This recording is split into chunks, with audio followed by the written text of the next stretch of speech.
Welcome back to another episode of the Girl Stop Playin podcast. It's your favorite homegirl, Coriel, here to encourage you to stop playing with your potential and start working for what you want in life and in love. You already know that I'm bringing you the information and the conversations to help you make the money and get the honey. You can have it all as long as you are willing to work. And today we have a working woman in the building. We have Dr. Loren Josephs in the studio. Hey, welcome to the show. Thank you so much. It's my pleasure to be here. So for y'all that don't know, Loren is the Jamaican pronunciation of Lauren. Okay, we real basic over here. Okay, y'all are fancy with Loren. Now, every time I have someone of Jamaican descent on my show, because I consider myself to be Jamaican, I always ask for a patois lesson. Okay, all right. You ready? Okay, help me. Yeah, just in greetings, just say wapm or wagwan. Wagwan. Wagwan. Wagwan. I Better. did too much. It's like wah. Yes, so there's an inflection. Wah. Wagwan. Wagwan. Or why you depan. I'm sorry? That's just another way. Wait. Why you depan. Okay, don't Like tell me what's what up? it means. What? Say it again. Why you depan. Why you depan? Yeah, that's What like, the hell does that mean? like what's up? It's just What's very pon? Because I hear that a lot. Pon means on. Like it's like what are you on would be the literal translation of it, but it's like what's up. Okay, do another one. Do another phrase. Okay, like in terms of what? Well, let me tell you what confuses me. Yeah. Y'all lose me when you do the me and the fee. Yeah. What does that mean? Okay, so fee is for and fa also means for, but it depends on the context See, that that you be the use part, it in. that be the Yeah. So it's like if fa is at the end of a sentence and fee would be in the middle of a sentence. Okay, Yeah. now you all see why I get a lesson every single time and I still am back at square one. I'm sorry. Like why they go over the sofa or why they look over the sofa would be why are you looking over there? You know, for what reason are you looking What over are there? you looking over there for? Okay, say it again. Say the sentence Why they again. look over the sofa? Girl, there is literally no way I would have gotten that from that. But that is why I am still at square one. Okay. Yep. Well, we did not do that. I'm going to stick to Spanish. Okay, so Dr. Loren, Yes. you have done so much reading your bio, preparing for this conversation. I'm like, oh my God, where do I start? So where I would like to start is your professional start with in the mental health space. Yeah. So talk to me about what did you study in school that led to that so space? I have a master's and specialist degree in mental health counseling. Okay. And when I started my career in mental health, I was actually working with youth who were involved in the juvenile justice system. And so I had to go into homes. That was my job. I had to do home visits and provide the counseling services in home. And so as I was visiting these homes, I started to notice a lot of connecting threads, the similar challenges that people face, many of them who looked like me.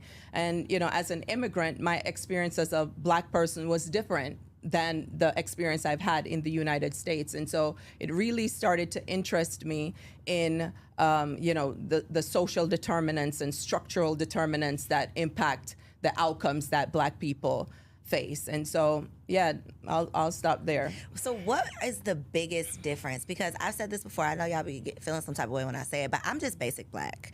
Don't have any connections to any family outside of this country. I can't speak patois. I don't have an accent. I'm just basic Black. Yeah.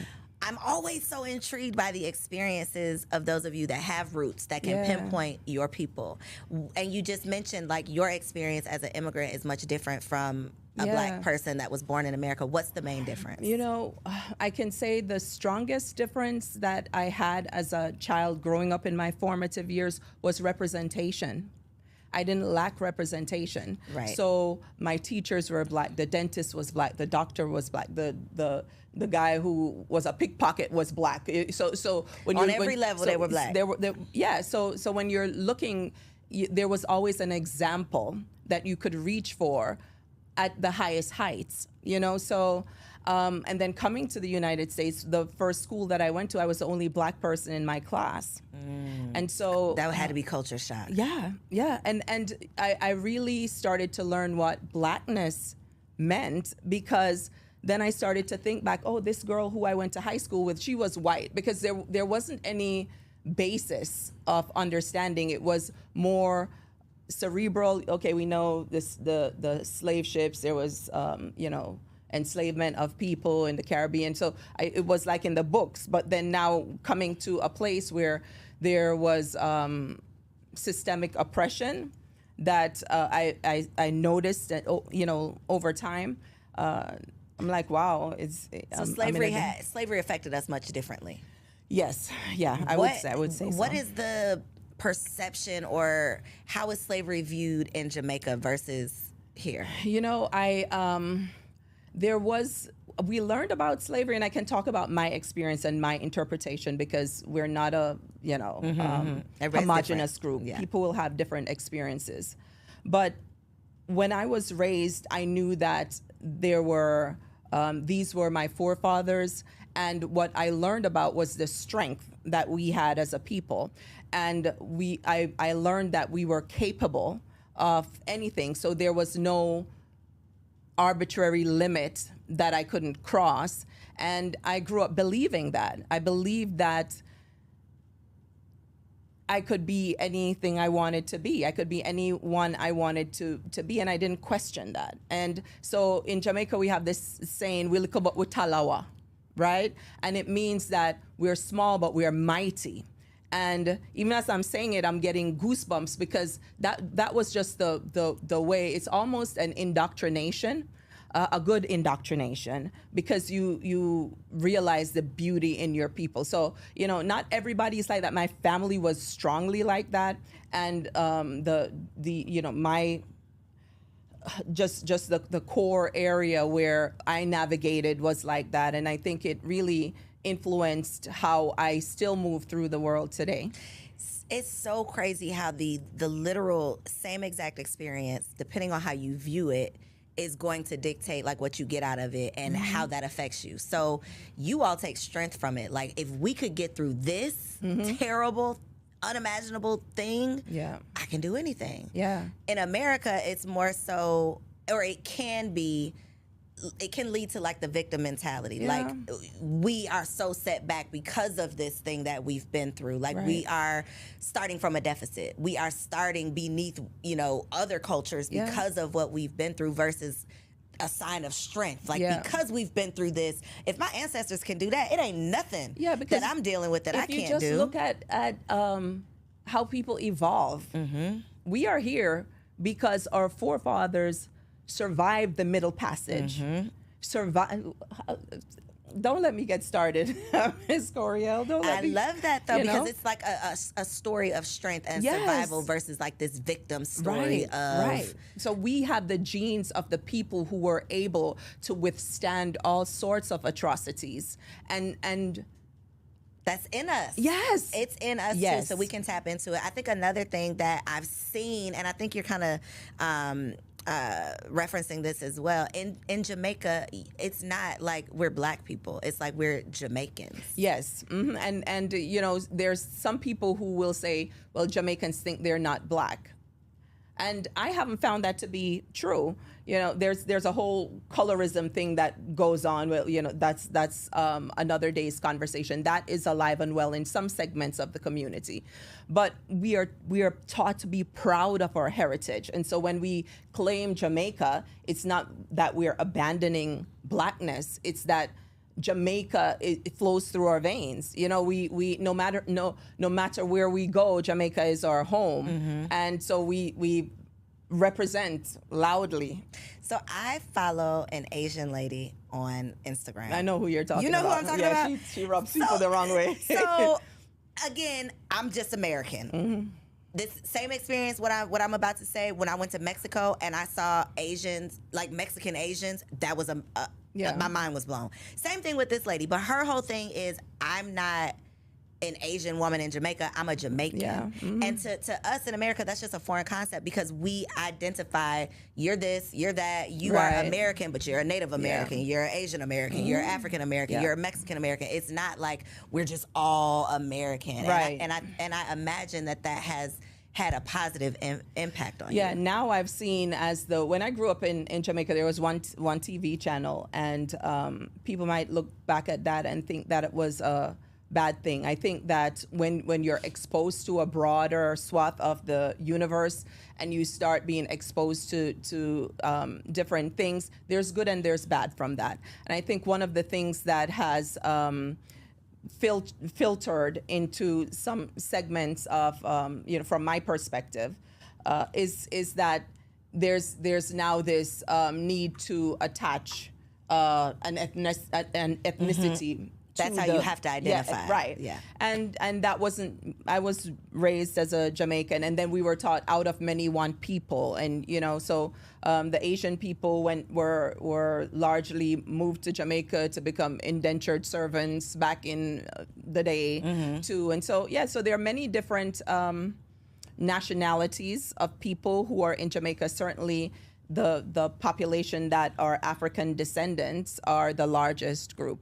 So is there a concept of interracial dating in Jamaica? Like, is that a thing? No. So if you, as a Jamaican that's descendants came from Africa, marry someone that's descendants came from Asia, you are obviously different ethnicities, but it's not seen that way. It's not, there's not this sense of it like it is in the United States where, we look and say, so I couldn't go find a black woman, or it's like couldn't this person have found a black woman? So it's not like that. What my experience and understanding has always been that there is a thread of classism that exists, and so depending on your money and whether you live on the hill or then that becomes a factor. That becomes a factor, and so So how did that affect? Because when did you move here? How old when were I was you? 13 years old. Ooh, sweet spot in life, right? Yep. Wow. Yep. Okay.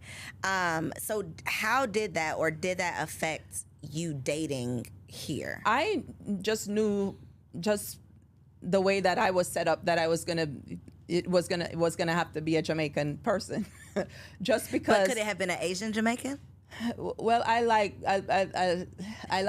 black men, so for me it could have, but it just where my eyes naturally fall wasn't that, So we're attracted to who we're attracted to, but I knew that it would be a Jamaican person because there's a lot to explain otherwise. That part, I literally for years, like a decade, my hairstylist was I have locks now under this wig, so I don't go to her as often as I used to, but she's Jamaican, and she complained to me one time, like, if you don't eat fish heads, I just can't, I'm not explaining this anymore, and if you look at me like this is disgusting, this is not gonna work. Like, this is who I am. I'm not gonna stop eating this, so I can very much understand that. It's the whole fish, I mean, that's if you just talk the to thing.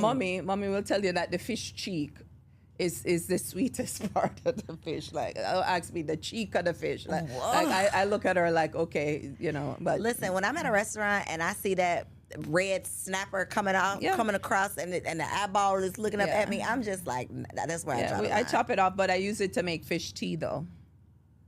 What is fish tea? Is that what we call fish soup? I was gonna say, okay, wait a minute, you're not sipping, but I guess you kind of still are. We call it fish tea in Jamaica. You would call it fish soup, but Jamaicans call it fish tea. Interesting. You see, okay. it's a whole heap of things. You like, I'm not about to explain all of this to you, so you need to come get with the program. That makes sense.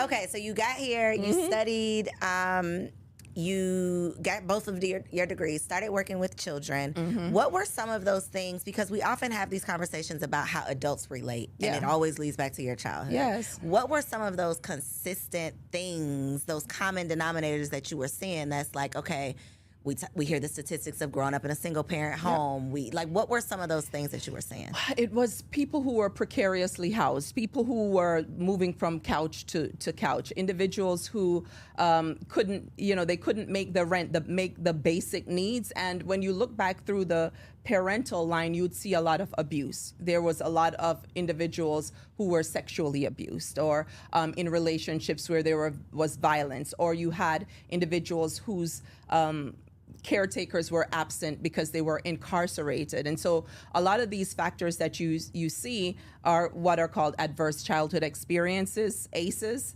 And it really impacts how individuals see the world and how they move through the world. And so sometimes when we look at it, or individuals who have been fortunate enough to not have to navigate some of those challenges in life, look at it and feel, why is it that they're still stuck? And this happened a long time ago. When you are negative, when you are harmed at a time in your life when nurturing is what is most important, then it creates a break, you know? And so when we talk about like arrested development, you know, not the group arrested development, but you see some people whose development stops at the time of the trauma. And so now they're navigating the world as a 30 and 35-year-old woman, but they are really a 12-year-old child, because the concerns, the issues that they faced at that time have not been resolved. There was no opportunity to resolve it. And so that was the connective threads that I saw, particularly in individuals who are living in poverty, but even people who were wealthy. The ones who were in the juvenile justice system, there was a pattern of trauma also present in their lives. Interesting, because you would think, or so many people think, you know, when you can give your kid everything, you know, they have everything. Why would they have any issues? Like, I've paid for everything, I've provided everything, and that is not always like the most important, the utmost. That's because what's going to the affect strong bonds, you know, strong bonds, nurturing bonds cannot be developed in absence. So you might have the nanny, but your child may need you. And so, you know, money does a lot, but it can't do all. That part. So I literally I didn't get rid of her. She kind of quit, but I had an au pair. And although I loved the convenience of having a live-in nanny, once she left and I got over the initial shock of like, oh my God, I'm gonna have to take care of my kids, my old kids myself, I really started to think like, I needed to take care of my own children. The crutch that this au pair was providing, it was really, although it was convenient, there were so many moments that I would have missed if she would have stayed. And I think the convenience of all of these things sometimes is taking away from the connection that we should have with our kids. It definitely is a balance, and it's hard because you're a working mother. You know, you are brilliant and talented in your own right, trying to forge your path forward. And so, you know, I'm a mom myself, and so I understand that there's give and take, and there's sometimes guilt when difficult choices have to be made. But no, I feel you on that one. So what did you take away from that career path that you have used now as a mother with your own children? I understand the importance of time. Time is fleeting, and I make choices. I always with that knowledge, because so many people who we're working hard and we're working intentionally to be able to have a legacy for our children. The kids right now need us now too. And so I realized that there were a lot of absent parents, not necessarily because they were working, but when parents are incarcerated, or, you know, the grandparent is raising the child. I saw quite a bit of that. There's always this yearning in the children. And particularly where girls were concerned, there's always this seeking for that love and that nurturing. And I have a son, and he has special needs. So that's a whole host of other layers of challenges that I have to deal with. But I just really value that time and that connection. That's such a good point. I remember seeing Layla Ali somewhere, and she was talking about her experience growing up, how to the world her father was just like this great man, but she didn't know that man. Like, she did not get that greatness that these strangers got because he was out being great for the world. Right. And I think so often we're so focused on making a better life for our kids that we're not focused on this life right now that they're living and really being active and intentional. Right. And we're thinking that we could just buy them the world, but no, they won't you. They don't care about all of that stuff. And you know what I see? I see people throw that word around a lot. Intentional. I mean, we got to be intentional about this. We got to be intentional. You annoyed with it? Yeah. You know, it's no, but I feel that it's just become a word that people say. It's thrown around. It doesn't hold any weight anymore. Right. It sounds good, you know, just like mindfulness. But really, those are strong and important concepts that we should incorporate. And it's not something glib that we, you know, okay, I'm going to be intentional. But how does that demonstrate itself in the way that you connect with those that you love, you know? So you mentioned you have a special needs son. I feel like the motherhood conversation is either for new moms, postpartum. We talk about postpartum. We talk about pregnancy, infertility, all of those things. I don't really hear the special needs mom ever entering the chat. Right. It's a lonely place. I can imagine. And I have close friends who I'm just like, mom period is rough. Yeah. Add on that extra layer and it's like, how? Yeah. And I truly mean how. Yeah. So whether you're a single mom, your partner, whatever it is, for a special needs mom out there, any words of wisdom, encouragement, your experience, something that you wish you would have learned sooner, like what, just so that they can be included in the conversation. I think it's important because when our children are developing, and if you feel like something is not quite right, what I've seen and what I've experienced myself and seen in conversations with others is that people talk them out of what their instincts are. So no, it'll be okay. You know, boys develop slower than girls. You know, whatever it is that these things that we say, largely because we want to, you know, pacify, to you know, we don't want to face it, and so we try to smooth it over. I would say to any person out there who has a child who they're questioning if things are the way that they should be, to follow your instinct and seek support. You know, talk first to your pediatrician. Sometimes the pediatricians will miss it too, but the moms don't miss it. The moms recognize that. And once you have a child who has been diagnosed, whatever their special needs are, to find a community. And sometimes those communities are hard. You know, nowadays, thankfully, there are some that are online that provide vital information so you can be informed. But there are so many challenges along the way, and you're right when you say they're missing from the chat. A lot of times they're missing from the chat because they're in a corner trying to figure it out. Can I ask you what were the signs? Yeah. So my son initially, the first thing that we saw was that he was having seizures. And which is really devastating. How young? Devastating to watch. He was less than 2. Oh, man. And so that was one thing. And then we recognized that he had started to talk and then regressed. And then after that, then, you know, he was very picky. And so, but because he was, during the early stages, he was making all of the milestone.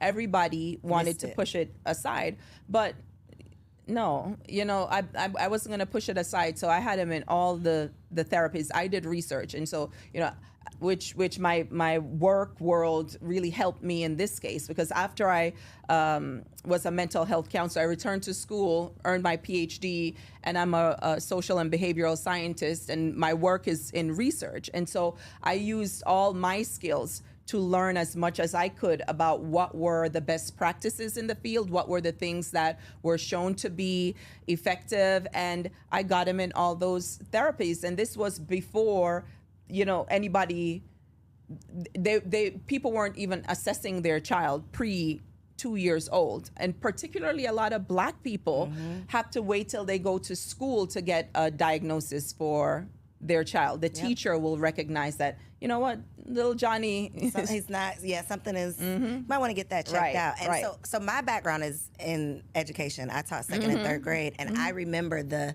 IEP meetings, and these parents didn't know anything to be able to advocate for them, for their child. And when you don't know what you don't know, you show up in those meetings and you are dictated to. They tell you what's about to happen. And this is your baby. And I think so often, whether we're talking about even when you're pregnant, not being able to advocate for yourself. Black people especially, we got to stop feeling like the doctor is the end all be all. Like the doctor, the principal, the police, anybody with authority, we feel like they know better for us and for our family than we do. And we sometimes, a lot of times, are handing over our control. You're handing over your child, literally the health of your child, the future of your child, to someone who does not have that buy-in, someone who does not really truly, they say they care, but they're not gonna have to pick up the pieces of what happens here, of the decision that's made. And so I think it's so important that we don't, as you said, just let people tell us what's about to happen or what's going on. And we as women, like, how many times have you been to the doctor, homegirl, and you like, doctor, something ain't right. I don't know what it is, but something is, I'm telling you, something is not right. And that doctor will look you right in your face and say, no, that's normal. No, that's not what it, and so that's it's that same feeling of like, no, I know. You cannot tell me that this is normal. And we have to be willing to get a second opinion and go to a different doctor and push the issue, because it could be life or death. Absolutely. So you went from, I'm like following your career path here. Okay, so did your son, was that experience what led you to going back to school, or did that come first? No, it came first. And what led me to go back to school was going in those homes and seeing the patterns and wondering what were the connecting threads. Why is it that we have a disproportionate amount of Black youth, because I was working with the kids in the juvenile justice system. Why are so many of them Black? Why are so many of the people who look like me precariously housed? Why are the dads in jail? Why are the moms not nurtured? What is going on here? And so I really just had a desire to understand what was the system at play, because from my perspective, what I was seeing, I'm like, this cannot be chance. And so remember, I came from Jamaica, I went to high school, I went to college, so that was the experience. But now I'm an adult in the world navigating it, and I'm like, something's not right. And so when I went back to school, it was because I wanted to find a way to address social outcomes. And so I earned my doctoral degree, which equipped me to do that. It was a multidisciplinary degree that drew from criminal justice, social work, public affairs, and health informatics and research. And so it allows me to take a cross-sector approach at examining problems, because when you look at people, we're whole people, and we're impacted by a system that's connected, and we're using different language, so we call it disproportionate contact with the criminal justice system. You have achievement gaps in school. You have all of these things, and when you really think about them, you have disparities in health outcomes. It's the same phenomenon with the same undercurrent driving it, right? What is that that's driving it? It's the social determinants. It's structural racism. The way the system is designed? The way the system is designed. So what do we do? Because let me tell you, I am not the type of person that wants to sit up here and have all these conversations about the problem. What's the solution? What can not just, I feel like also a part of the challenge with the Black community is we are very much individualized. Like I only care about my child, my family, my house, but we have to be more that village mindset, that community. So as a community, what can we do?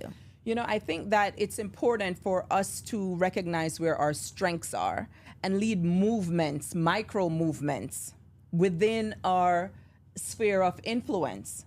it's like, so we might not have a platform that reaches, like you have a platform that's very huge, but everybody might not have that platform. I don't have that platform, but you know what I did as an entrepreneur who, in looking at the data, recognized that the Black women are starting all these businesses, and these businesses are fledgling, that we're making $24,000 a year, as compared to $198,000 by other people. I said, what can I do? My head is knee deep in disparities data.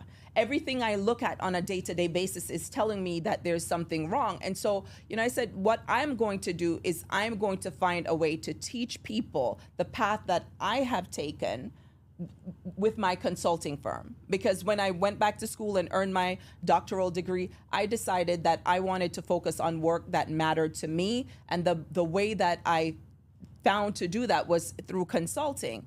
And so all the dollars that come into my company are through contracts, whether through corporations, governmental entities, or otherwise. And I realized that this is something that I taught myself to do. Nobody wanted to show me anything. I've been a consultant. I've owned my company since 2008, right? Donkey years ago. And I'm still here. So I decided, you know what? I'm going to teach some women how to do this. It's small, it's micro, right? But what if I teach some people, and then they go on and they teach some people, and then the impact will not only be on their lives, but those who they employ and their families and their communities. What can we do? So sometimes I think that we take ourselves out of the solution creation process because we feel that it has to be grand. I have to change the whole world or I'm not even going to get started. And so I did the first cohort of the Grants and Contracts Incubator. It ended in March. And just yesterday I found out that the third contract was awarded to it was a small group, like 12 or 13 women, because what I wanted to do I knew would be intense and take a lot of my time. But I see it already working. And I feel so proud of that. So in addition to the work that I'm doing in the community through my contracts to help to design interventions that are culturally responsive, gender responsive, I'm also doing a little part to try and give a sister help who you can help. Yeah. So I was doing my research, and I want to talk about the contracts, but we got to talk about these grants, because you got over $300,000 in grants. I can't remember if it was 349, 369. I did read it though. Yeah. In your first year of business. Yeah. How? It's actually not that hard. So the work that I do is designed to impact communities. Right. And so if you are doing work that is seeking to improve an outcome, there are dollars for that. There's $500 billion billion in grant funding a year through the federal government. We're not talking about the state government. We're not talking about all the local municipalities. So there's a lot of money out there. And this is not just nonprofit. No, my company's not nonprofit. My company's a for-profit corporation. So you have grants, you have cooperative agreements, and you have contracts. And so there are contracts as well designed to help you to implement whatever it is that you want to do. Program. I saw funding the other day that they were looking to buy 12 rhesus monkeys and some sheep. I'm telling you, there's contracts for toilet paper, there's contracts for consulting, there's contracts for mental health, there's contracts for monkeys. What is and needed? Grants. What are the prerequisites? Is it different from contracts to grants? They are similar, and that's why I teach the process jointly. But the process, the first thing that any individual would need to do would be to register their business with the federal government. Okay. And it's free. That is the sam.gov. SAM.gov. You cannot apply for grants on grants.gov. until you register on sam.gov. Okay. So you can search for the grants, but you have to have your entity registered on sam.gov to be able to apply for funding through grants.gov.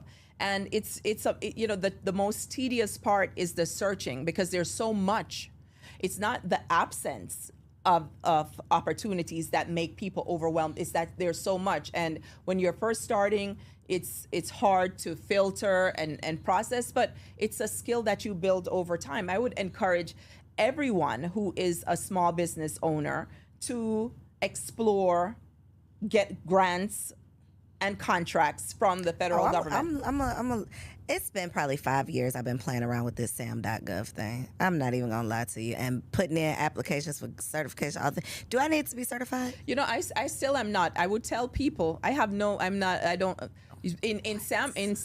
I've been doing this since 2008. The women who are in the current cohort and the past cohort, I told them that yes, they should go after the certifications that they're qualified for, and that's because as of last year, they increased the target for contracts and funding awarded to businesses that meet a certain criteria. And so you'll be able to designate yourself as such. But what people are not aware of is that you self-certify in sam.gov. So you designate yourself as a member of these. I'm black. I'm a woman. I'm disadvantaged. Exactly. And so the SBA process is a vetting process. So it gives you a certain amount of credibility in your business. I've been doing it so long and have in a past performance where you don't need that. You got some respect on your name. But yeah. So for someone coming in new, because I think a lot of it, even these questions I'm asking you, I'm sure you can see a lot of this is like the limiting beliefs. It's like, well, I didn't even know that was possible. So because it's not possible, I didn't even attempt it. Yeah. Which I think we miss out on so many opportunities because we don't even try because we talk ourselves out of it. What realistically, I guess, because I'm like, I'm not going to apply for a grant. Like, why would I apply for a grant? I'm not going to get a grant. Is it easier to get a grant versus a contract? Is it easier a contract versus a grant? I'm telling you, they're cousins or twins. They're friends who love each other. The path and the process is very similar, and so as you're exploring one, it's like anything.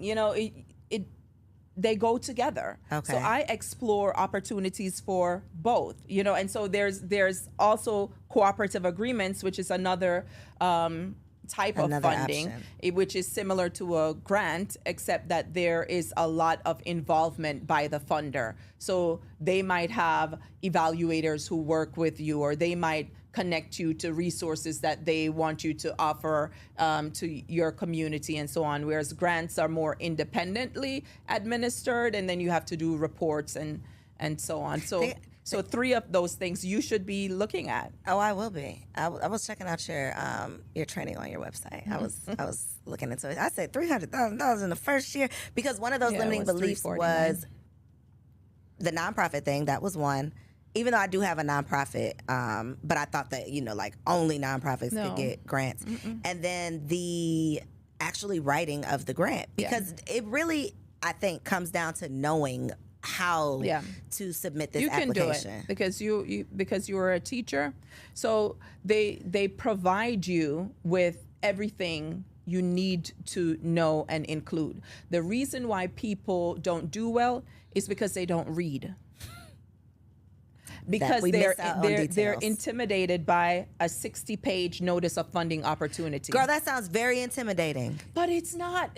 Okay, listen, there's a lot of things that intimidate me, but what's not going to intimidate me is trying to apply for $750,000. You're like, I'm going to figure that out. You see what I'm saying? So if the barrier between me and that is 60 pages, I'm going to read them 60 pages. I'm going to read those 60 pages. Am I going to comprehend the 60 pages? Yes, you will, because the thing is, the one thing that the government does well is that they're going to tell you exactly what it is that they're looking for. And so if we have a basis of understanding, then whatever we develop will be designed to respond to that with specificity. So you can do it. So you're just because following it's like directions. your rubric or whatever you Used in the classroom. yeah. Got you. Okay. That's called in the grants and contracts world is your evaluation criteria. So you look to the evaluation criteria page. I tell, I break down to how you use the information that they're telling you they're going to use to score you and create your proposal skeleton. How long is the average proposal? 60 pages? No. Actually, the notices, the solicitation notice or notice of funding opportunity or RFP, whatever, request for proposal, they call it a lot of different things, are usually longer than what you're required to submit. So a lot of times you'll see 20 pages is very common. Sometimes 30 pages minus the attachments. So you'll have to, attach various things. You might have letters of support, resume for personnel who you might use and things like that. I got to get out of my own way because all of that sounds like intimidating. It's intimidating because you're not. Because I've never done it before. Exactly. And so there's always a certain amount of trepidation. You're like, oh my God. But then for me, at this point, I told the ladies last week, at this point, I'm unemployable. Right? That part. Because, I ain't got no choice. I can't go work for nobody. No. And so, and there is the money that we are going after is small money in the scheme of things. You're looking for $1 million, a couple million, a little million here or there. Yes, I am actually. Where are you, little million? But I'm saying I'm not trying to. No, I be get what you're saying. But in the grand scheme of things, this little million. They're trillions of dollars. So let's say, and I know this varies, but my curiosity is when I see people say, okay, I got $1 million contract for 12 months, so yada yada whatever. How much are they really getting out of that million? Because you got to take that and hire the people and do the things. Yeah, so it depends on are you selling products or are you selling services and so on. So it depends, so it's when you think about anything that you're going to undertake, when you're thinking of should I respond to this proposal, you look at they have what's called a funding ceiling and then they have the funding floor. The least you can, they want you to request and the most that you can request on any. So there's parameters. Yeah, there's parameters. And so when you're thinking about the product, process, service that you have in mind, then you're looking at the dollars and you're looking at what they're asking you to do and you're looking at the budget to see if it makes sense. Gotcha. Not everything makes sense, but a lot of it out there does make sense. And so you might go after, a 3-year, $4 million funding opportunity. Does all of that come in your pocket? No, it shouldn't, because you have to. You got to do the thing. You have to do the thing, and you may not be, as a sole proprietor, able to do the things all by yourself. So you would need like subcontractors, right? Right. Yeah, you can use you can have contracted staff. You can have, if you have staff within your own organization, and so they will have to be compensated. But you are in this business for a profit, so your price is the cost plus your profit. Got you. What is the biggest difference or process? How is the process difference between government contracts and corporate contracts? Yeah, what I've found is that on the corporate side is that the contracting process has been a little bit simpler in my experience. And so, there's not a whole down the road and through the valley and over the mountains. For me, the process has been fairly simple, and because from my experience, the folks who have contracted me for my services have been leaders of departments of large entities. So there's more flexibility in what they can do, or how they're the decision makers. They're the decision makers. Gotcha. And so even if you contract, you were an educator, even if you were supposed to get contracts with school systems or depending on what you're looking for funding for, some schools are site managed, and so the principal is in charge. So it's easier once you develop relationships to get opportunities versus like that. Something that has to get approved by the school board or a lot of red tape. Right, Got you. Right. So there's different paths for everyone, and it's not harder than anything else. everything that we do, there's going to be a hard some way. This is the hard that I've chosen, and I actually don't feel that it's hard. What I feel that it's you have to pay attention.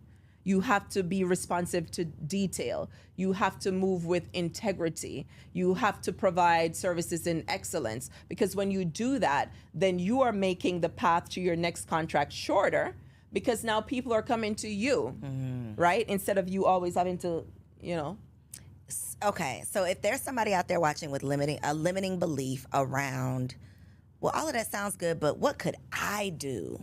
What are some of the skills or some of the services or some of the things that someone out there watching might already be qualified to do? They're just not thinking about it. You can do anything. I'm telling you, when I say anything, I mean anything. When you think about the government gets people to do the things that they need to do, from roads and bridges to janitorial services to property management, to research and evaluation to mental health to podcasting.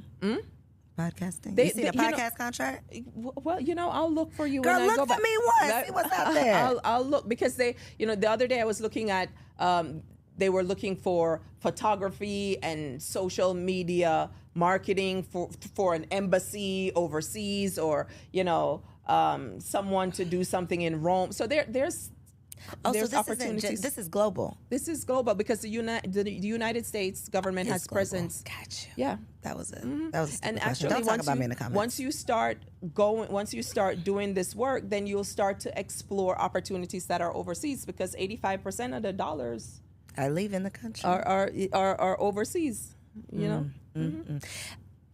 Do you only do what you do, or because I've talked to people who are in the government contracting space, and they started out doing one thing, and then they realize that it really boils down to being like a project manager, and then they start doing, or do you stay like in your lane? I'm in my lane firmly, and I suggest that people, particularly if you're just starting, do the same. I stay in my lane, and I will stay in this lane because I really enjoy my work. So I do 4 things: research, evaluation, training, and technical assistance around a core, my core competence, right? Gotcha. And so I don't do anything outside of that. I don't look for anything outside of that, because the reason I chose this path is because I really want to impact change in the community. In this space. Right. This Gotcha. is what I want to do. This is what moves me. And so when I do it, it might be long hours sometimes, but I never feel like, dang, I can't stand what I'm doing. I really enjoy what I'm doing. And so,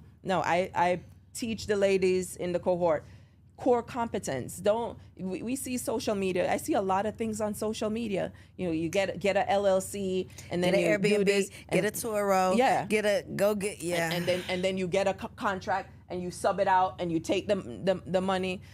First of all, some of the things that they're saying are illegal. A lot of it is illegal. They're going to jail. A lot of y'all are going to jail. The feds is watching. They are. They're watching on these podcasts. Y'all ain't not up in here though.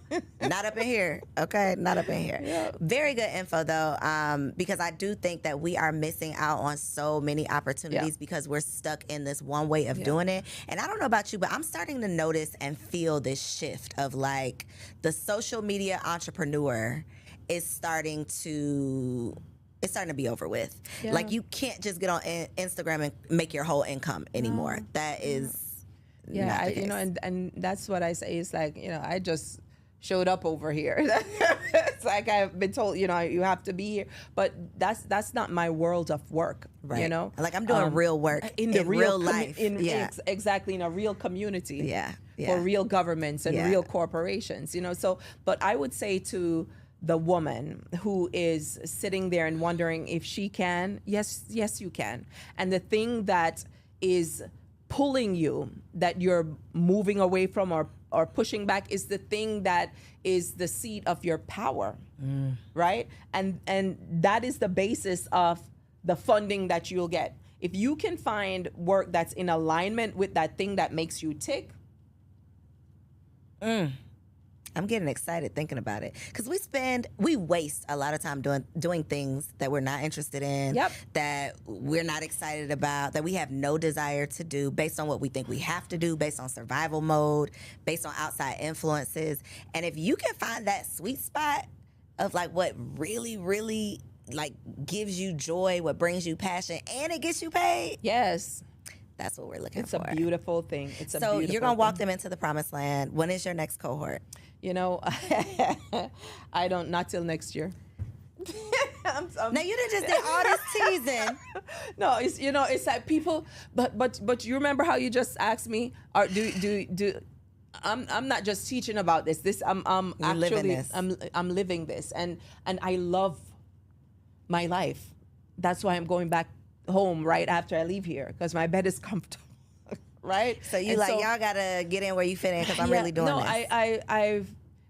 I did one and it was beautiful, and I did the second one and it's beautiful. I haven't set the date for the third one, but I do have a waiting list. Okay. And so people can sign up for that if they want to be made aware of it. But there are, and sometimes I do question and answer session where it's an hour or more of me really just answering people's questions and specific questions about what path can they take, or does this make sense, or but the key thing that I would say is that there are resources that are available that are at no cost.